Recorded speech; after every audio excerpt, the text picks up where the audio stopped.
Chapter 5. When we took our first steps into the new world, I was amazed by it. It was nothing like I'd had seen before, yet it was exactly the same.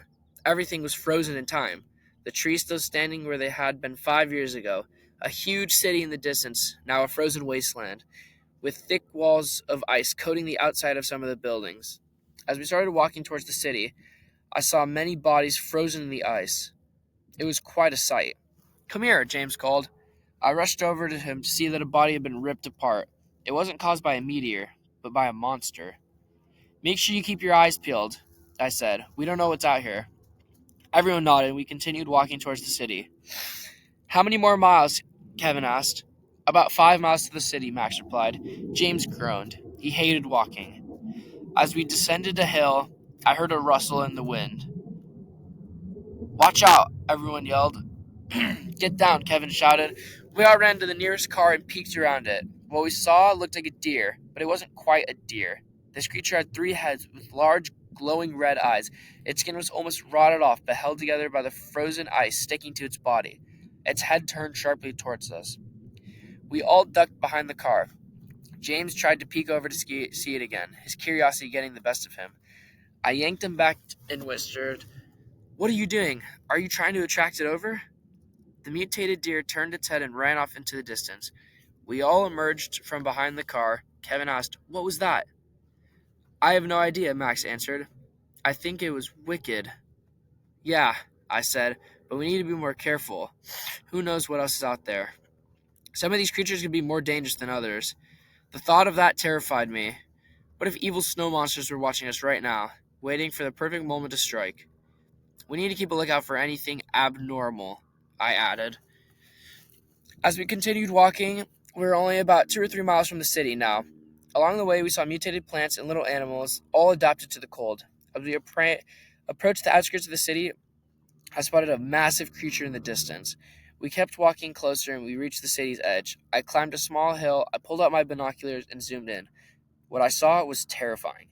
I saw these huge creatures, about 8 feet tall and 400 pounds. They were covered head to toe in what looked like white fur, though it was grayish from debris. They had red, glowing eyes and enormous claws, but the most unsettling thing was their back were mostly frozen solid, like a shell. I lowered my binoculars and looked at the others. "We're going to have to go around." They weren't thrilled by the idea, but we had no choice. After a brief talk, we decided to walk around the edge of the city, avoiding the creatures, as it was clear they owned the place. As we walked along, Kevin suddenly called out, "Guys, what's that?" Startled by his tone, we all turned and see what looked like a huge mountain of snow behind us. "It's a snowstorm," Max shouted. "Quick, that building, let's seek shelter there," I said. We ran towards the building, the cold wind biting through every layer I was wearing. It reminded me of the last time we had to run towards the bunker just before the snowstorm hit. We dove into the building, glancing back at the snow, blasting everything behind us. The building shook violently, but it didn't seem like the first time it had happened. "All right, let's set up here for the night," I said. The others were still scared, and so was I, but I couldn't show it. Not now, at least. The building was completely cleared out with no windows, and the floor was covered in snow. The ice, it was huge, though. We were in the room, it had to be 40 stories, building with long corridors. We dropped our stuff and started settling up our sleeping bags. Kevin suddenly spoke. "Do you guys smell that?" James nodded. "Yeah, I do. It smells horrible." James is right. The smell was awful, like something was rotting away.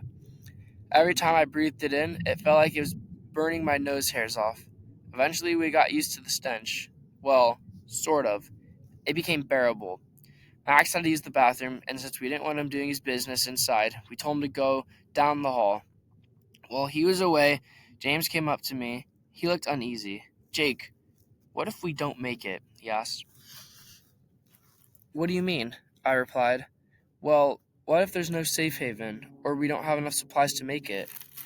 "Don't worry," I said, trying to sound more confident than I felt. "We'll make it out of here." We pulled out our food bags and split the dried and canned food. We made 5 portions and ate together. We waited a little while for Max to return, but he didn't come back, so we started eating without him. The food wasn't much, but it tasted amazing. For 12 hours, Without anything, James and Kevin were enjoying their meals just as much as I was. While we ate, we heard a loud crash and bang against the wall. At first, we thought it was nothing and continued eating. Time passed and Kevin still hadn't returned. I called out, Max!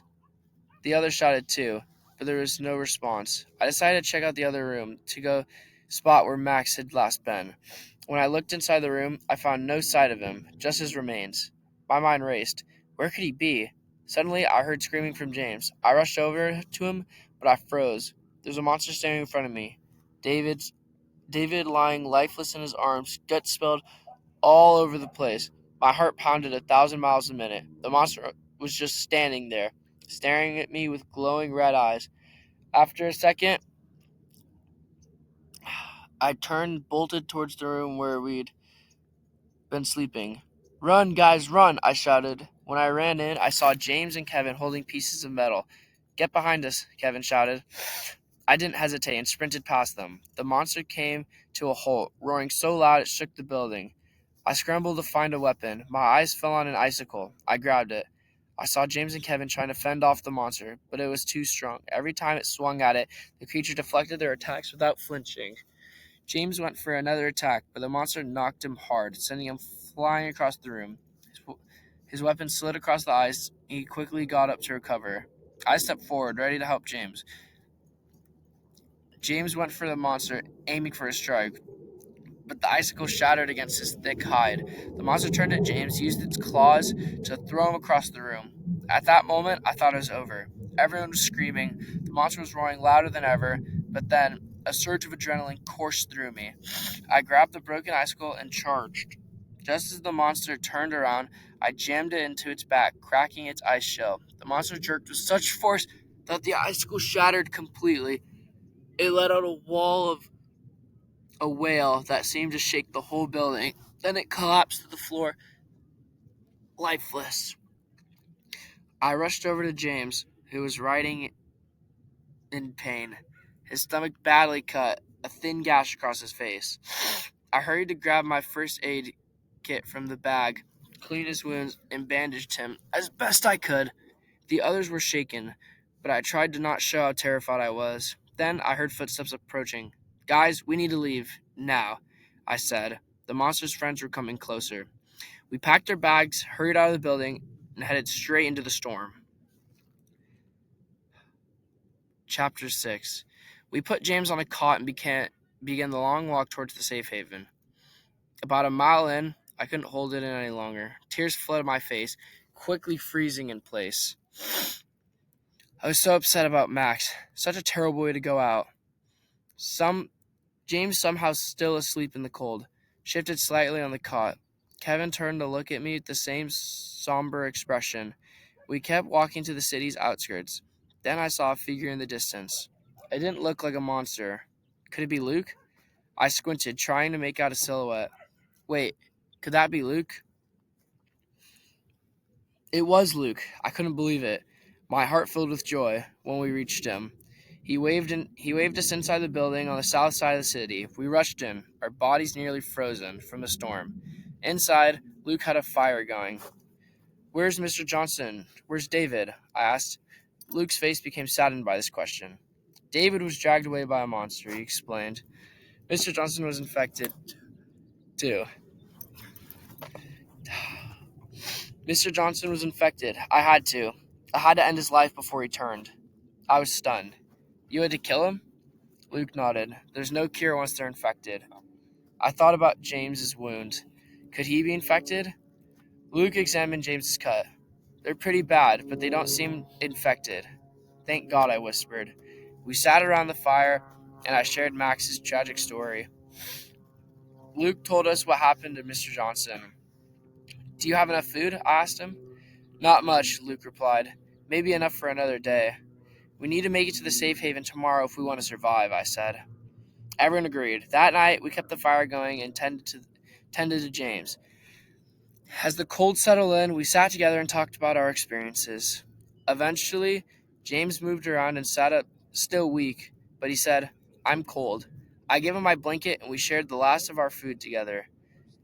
This was a moment I would never forget. Everyone sitting around the fire. We had all been through a crazy adventure together. It was a bittersweet meal. Who knew when we'd get the chance to eat again? I looked up at everyone, filled with sadness from the losses, but happiness from finding Luke. James slowly falling asleep in my arms, I felt proud to be the one taking care of him, as we'd made it so far. There's no way I'd give up now. At that moment, I knew I'd do anything to make it to the safe haven.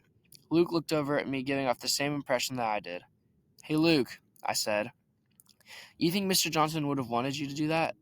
To kill him? Luke said, I think it's what he would have wanted. There was no return for him. We all began to settle down, hopefully for our final night in this frozen wasteland. As my eyes closed, I dreamed of being somewhere warm, maybe the bunker where I'd been for so long. Not only after that, I fell asleep around the fire with everyone else, already asleep. The next morning, we packed our bags and set out for the safe haven. As we climbed a mountain, my stomach growled from hunger. How are you feeling, James? I asked. I'm better, but still hurt, he said. As we neared the top of the mountain, I wondered, would we make it? And then I saw it, the safe haven. It was breathtaking, protected by a thermal shield, with plants and a whole city within, people walking around, living their lives. We couldn't believe it. We started sprinting towards it, but then the ground rumbled. Roars echoed behind us. Monsters were chasing us. Out of nowhere, the entrance appeared in a shield, and 5 guards emerged, wearing white camouflage and armed with guns. Before we could even react, the monsters were on us, but the guards opened fire, taking them down in seconds. We sprinted inside the entrance, and the door closed behind us. The guards led us to the cleaning station, where we were stripped, sanitized, and redressed with fresh clothes. When we stepped outside, the weather was perfect, warm and peaceful. Welcome to the safe haven, the host greeted us. The end.